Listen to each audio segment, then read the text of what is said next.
South ఇండియాలోనే biggest sorry store మన Varahi silks మన విజయవాడ ఎంజీ రోడ్లో ప్రారంభం.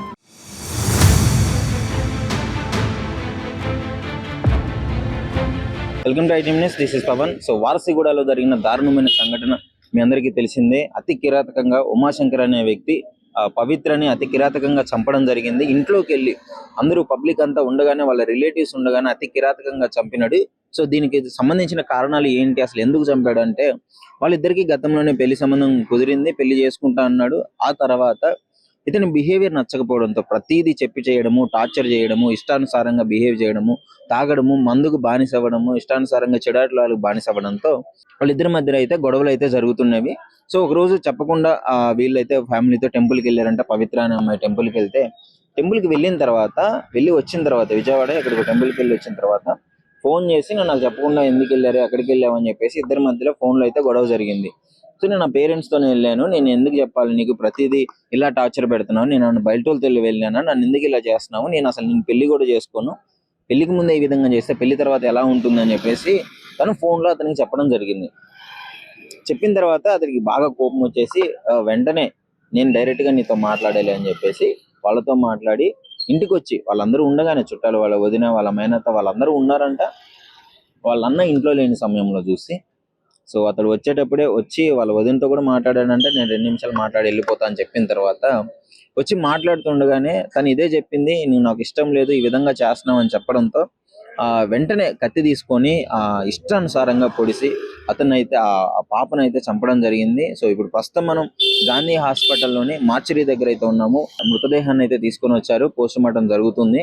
సో ఇలాంటి సంఘటనలు ఈ మధ్య కాలంలో ఎక్కువైపోయాయి. ఇష్టానుసారంగా చంపడం అంటే, అతడు మాట్లాడుతాను వచ్చి ఆల్రెడీ డిసైడ్ అయిపోయాడు చంపుదామని చెప్పేసి, కత్తి పట్టుకొని వచ్చాడు.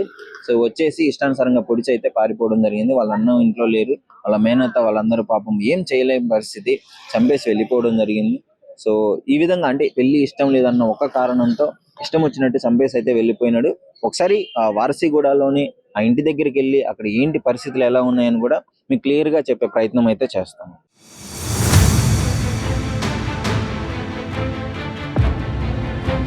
ప్రస్తుతం పవిత్ర అనే మహిళను అతి కిరాతకంగా చంపిన ప్రదేశంలో మనం ఉన్నాము. ఇక్కడ చూడొచ్చు పోలీస్ వాళ్ళు మొత్తం అయితే ఈ డేంజర్ కాషన్ స్టాప్ అయితే వేయడం జరిగింది. అదే ఇంట్లో లాక్ వేసినారు, మీరు క్లియర్ గా చూడొచ్చు, లాక్ క్లియర్ గా కనిపిస్తుంది మీకు. ఈ ఇంట్లోకి వచ్చి వాళ్ళందరూ ఉన్నప్పుడు, ఫ్యామిలీ ఉన్నప్పుడే వచ్చారు. సో వచ్చి ఫ్యామిలీ ఉన్నప్పుడు పాపం అంటే వాళ్ళు కూడా ఎక్స్పెక్ట్ చేయలేదు ఈ విధంగా జరుగుతుంది అని చెప్పేసి. పెళ్లి సంబంధం కుదిరింది, మాట్లాడదాం అనుకున్నారు. సో చేసుకోబోయే వ్యక్తే కదా అని చెప్పేసి వాళ్ళు ఇష్యూ జరుగుతుంది, ఈ విధంగా తాగి ఇష్టం వచ్చినట్టు వ్యతిరేకంగా చేయడము. వాళ్ళ రిలేటివ్స్ అయితే పాపం మాట్లాడలేకపోతున్నారు, పరిస్థితి చాలా దారుణంగా ఉంది, వాళ్ళు ఏం చెప్పలేకపోతున్నారు. సో ఇంత దారుణమైన సంఘటన ఈ విధంగా జరగడం అనేది చాలా బాధాకరమైన విషయము. అంటే వాళ్ళు ఎక్స్పెక్ట్ చేయలేదు, వచ్చాడు మాట్లాడుతా అన్నాడు, టెంపుల్కి వెళ్తా అన్నాడు, ఈ టెంపుల్కి వెళ్ళి వచ్చారు, టెంపుల్కి ఎందుకు నాకు చెప్పకుండా వెళ్ళావు అనే ఒక్క రీజన్తో సైకోలాగా బిహేవ్ చేస్తాడు తను అని చెప్పేసి అయితే వీళ్ళు చెప్పడం జరుగుతుంది. సో ఆయన అయితే ఈ సంఘటన జరిగిన తర్వాత అయితే అక్కడే నైఫ్ పెట్టి పారిపోయినట్టు తెలుస్తుంది. సో పోలీస్ వాళ్ళు ప్రాథమిక ఇన్ఫర్మేషన్ కూడా సేకరిస్తున్నారు. సో పోలీస్ వాళ్ళు అయితే వాళ్ళ దర్యాప్తులో తేలింది ఏంటి అంటే, అతడు పొడిసేసి అయితే వెళ్ళిపోయినాడు. పాపం ఇక్కడ నెక్ దగ్గర అయితే పొడిచినాడు అని చెప్తున్నారు. సో అక్కడ మీరు క్లియర్ గా చూడొచ్చు, లాక్ వేసినారు మొత్తము. ఒక లాక్ వేసి ఆ రక్తం మరకలు కూడా అక్కడ మీకు కనిపిస్తున్నాయి డోర్ మీద. అక్కడ ఆ కింద మీరు క్లియర్ గా చూడొచ్చు ఆ రక్తం. పాపం ఆమె బయటకు వచ్చి వాళ్ళని హాస్పిటల్లో జాయిన్ చేయడానికి ప్రయత్నించినారు. ఆ టైంలోనే ఇదంతా రక్త మరకలు, అతడు ఆ కాలిముద్రలు, అతను పారిపోయినప్పుడు ఆ కాలిముద్రలు అక్కడ క్లియర్ గా ఉన్నాయి. అంటే ఎంత కిరాతకంగా చూడండి. పాపం అంటే పెళ్లి కుదిరింది కదా, వీళ్ళు కూడా ఇంట్లో ఉన్న వాళ్ళు కూడా పెళ్లి చేసుకోబోయేవాడే కదా అని చెప్పేసి అతను నార్మల్ గా వాళ్ళ మదర్ కూడా, వాళ్ళ మేనత్త ఎవరు ఉన్నారు వాటర్ తాగడానికి వెళ్ళిన ఆ టైంలోనే ఇన్సిడెంట్ జరిగింది. వెళ్ళగానే కత్తి తీసుకొని పొడిచి పారిపోయినట్టయితే తెలుస్తుంది. సో అతన్ని తొందరగా వీళ్ళైతే మాకు న్యాయం జరగాలి, మాకు అన్యాయం జరిగింది, మా పిల్ల మంచిది, మా పిల్ల అన్యాయంగా చనిపోవడం జరిగింది, డెఫినెట్లీ మాకు న్యాయం జరగాలి, అతన్ని పట్టుకోవాలి అని చెప్పేసి అయితే పట్టుకున్న తర్వాత తగిన శిక్ష పడాలి అని చెప్పేసి వాళ్ళ చుట్టాలు వాళ్ళందరూ అయితే చెప్పడం జరుగుతుంది. మరి పోలీస్ వాళ్ళు తొందరగా పట్టుకొని అతన్ని శిక్షిస్తే బాగుంటుంది అదైతే వీళ్ళు చెప్పడం జరుగుతుంది. చాలా దారుణమైన సంఘటన. ఈ మధ్య కాలం హైదరాబాద్ సిటీలో ఇలాంటి ఇలాంటి ఇన్సిడెంట్లు అయితే చాలా జరుగుతున్నాయి. హత్యలు ఎంత దారుణంగా మారిపోయింది. పట్టపగలు అందరూ ఉండగానే నరకడము, చంపడము. జవహర్ నగర్ లో కూడా నడి రోడ్డు మీద నరికినారు. ఇక్కడ ఈ విధంగా చేసుకుంటూ పోతున్నారు. మరి చట్టం అంటే భయాలు లేకనా ఏంటి? వీళ్ళు కూడా చాలా బాధపడుతున్నారండి. మాకు న్యాయం జరగలేదు, మాకు పోలీస్ వాళ్ళ దగ్గర నుంచి న్యాయం జరగాలి, అతన్ని పట్టుకోవాలి.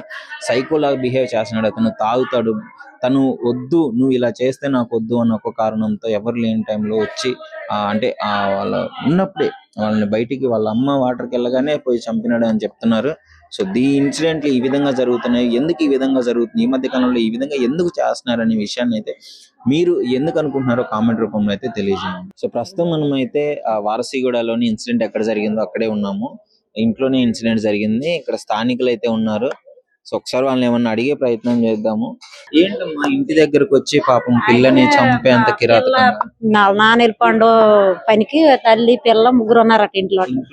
చాలా సేపు గొడవ అయ్యిందట చిన్నగా. వాళ్ళ నాన్న ఉన్నారమ్మా? నాన్న లేడు, పనికి వెళ్ళిపోండు, లేడు. పనికి వెళ్ళిపోయాడు. వాళ్ళ ముగ్గురే ఉందరు, తల్లి ముగ్గురే.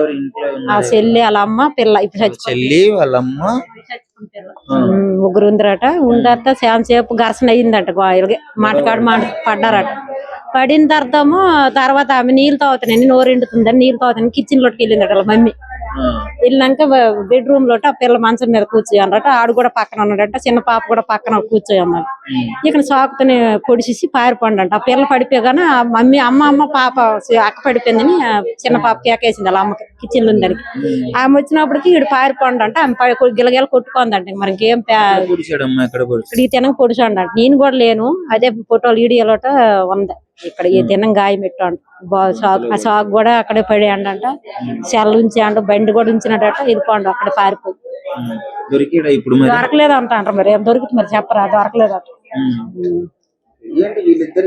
ముందే పెళ్లి కుదిరిందమ్మా? పెళ్లి ఉంటే అనుకుంటాను, తల్లిదండ్రులకు ఇష్టం లేకపోతే చేస్తాం అన్నారు. పిల్లకి ఇష్టపడదు కదా, చేస్తాం పండగ పోయినాక అనుకున్న తర్వాత మరి డేట్ నాకు చెప్పక గుడికి వెళ్ళవని మన మనసులు పెట్టుకుని ఇలా చేసినాడు. మరి ఏటైంది మరి ఇలాంటి వ్యక్తి అని ముందు తెలియదు.